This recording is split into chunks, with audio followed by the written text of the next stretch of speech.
What's up, everybody? This is Dean of the Movie Man. I'm Batman. And I'm Nate Thomas, and this is our review for The Dark Knight. Where's Rachel?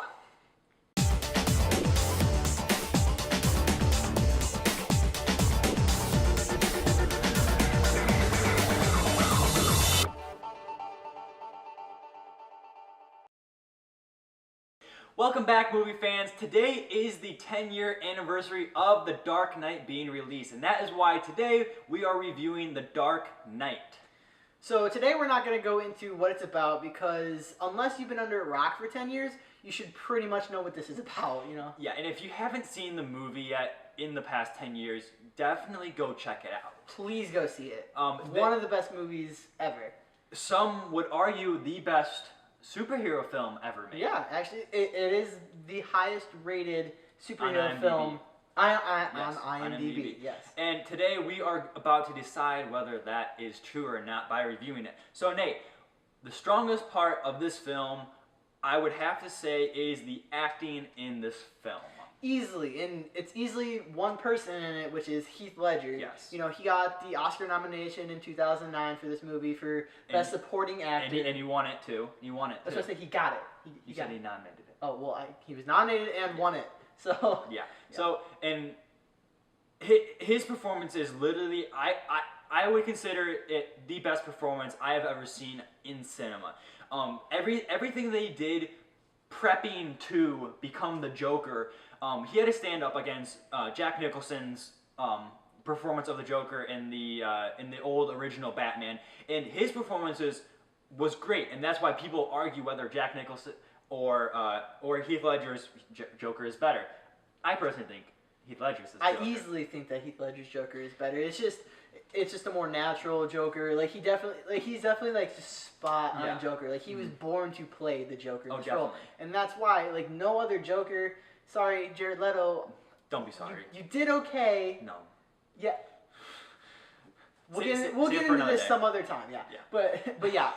We both think that he is the best Joker that's ever been out, right? So far, and that goes because like he literally practiced the walk and his little like tongue licking the lips, and like literally he became the Joker in just for this role, and ultimately that's what led to his unfortunate death.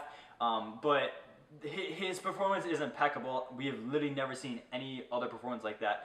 Other standout performances in the film, obviously. Christian Bale as Batman. Obviously.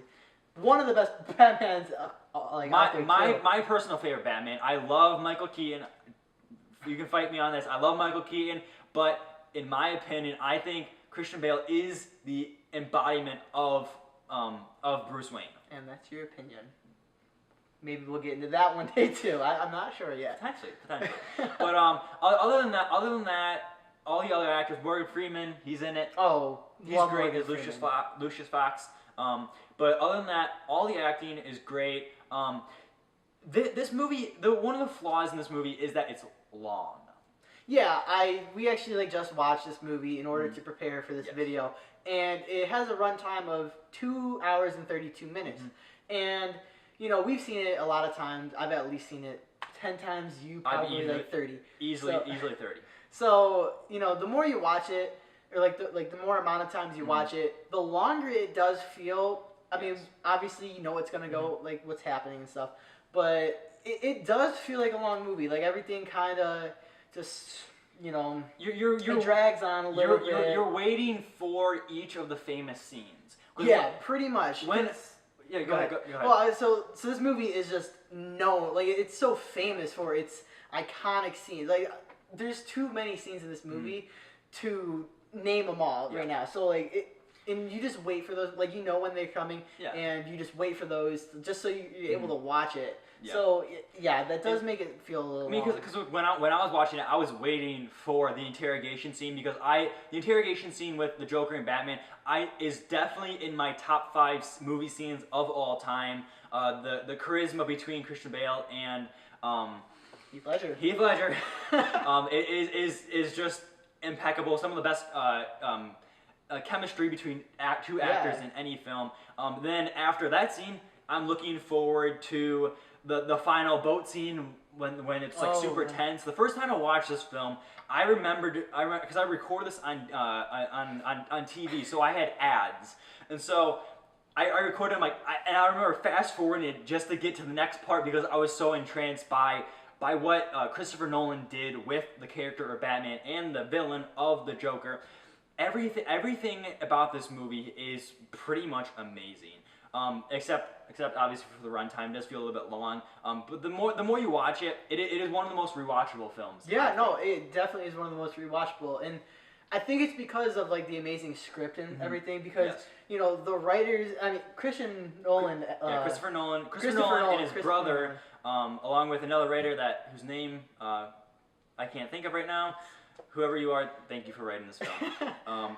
If you watch this, but yeah, the fact that they wrote it and then Christopher Nolan directed it, he knew exactly what he wanted in this. And I think that's a really important aspect to the movie is the fact that he knew exactly what he wanted and was able to actually do what he wanted. Because some directors aren't able to totally create their vision.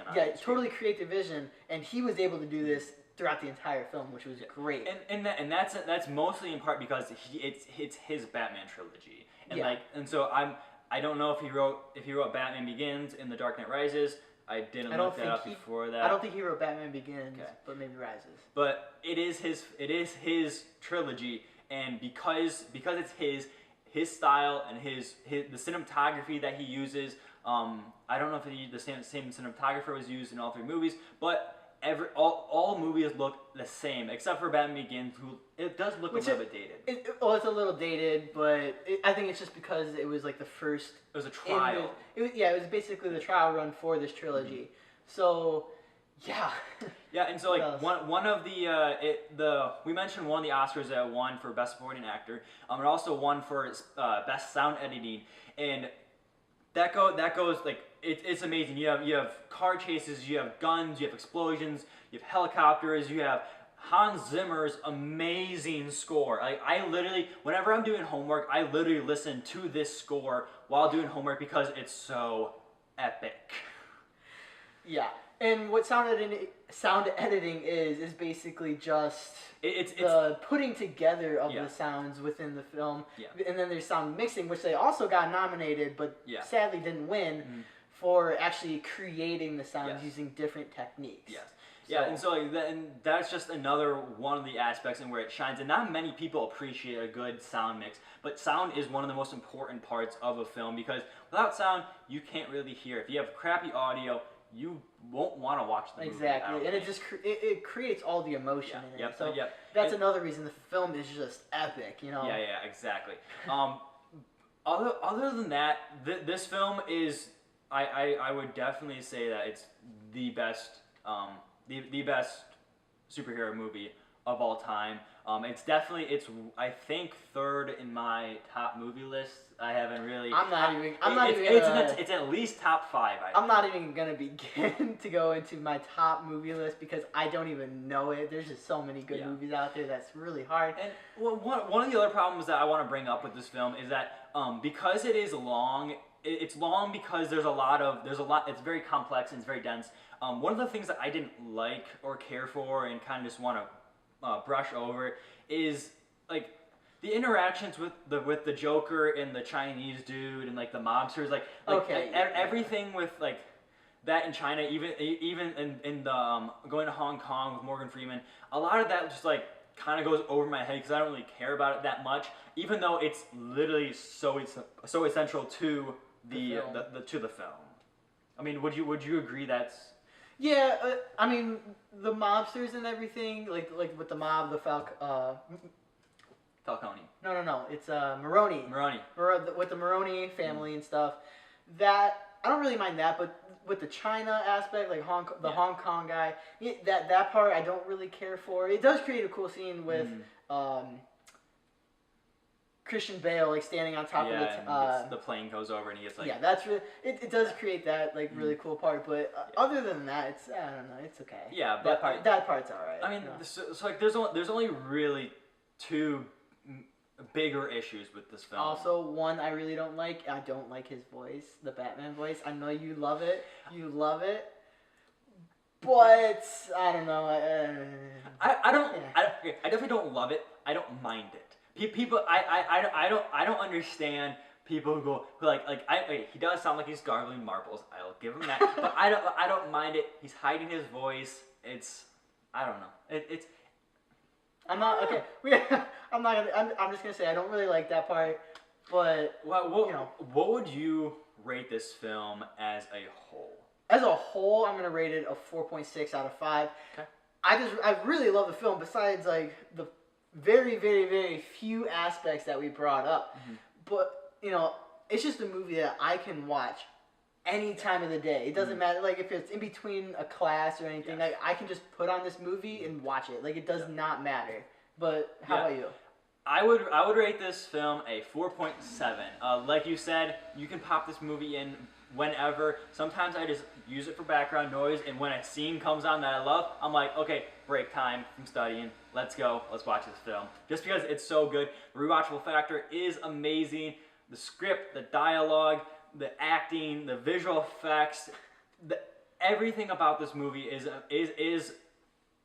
amazing. It's the best superhero film ever made, in my opinion. Yeah, no, I'm actually going to agree with that. I think it is the best movie or superhero movie that has been made, with honestly a close second being Infinity War. Yeah. I'm just going to give a shout out to Infinity War. Yeah. Loved that movie. Yeah. But yeah, I do think it is the best superhero movie ever made.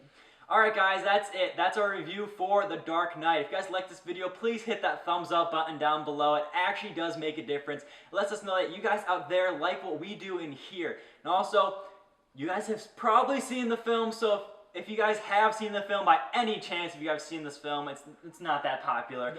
Leave a comment down below to let us know on your favorite scenes, parts, favorite aspect of the film. Let us know. We'd love to hear from you. And also, if you have any other movies that you want us to review, anything like Shawshank Redemption, Forrest Gump, whatever, just anything like that has been made in the past, let us know down in the comment section below too. And don't forget to subscribe for more awesome movie reviews.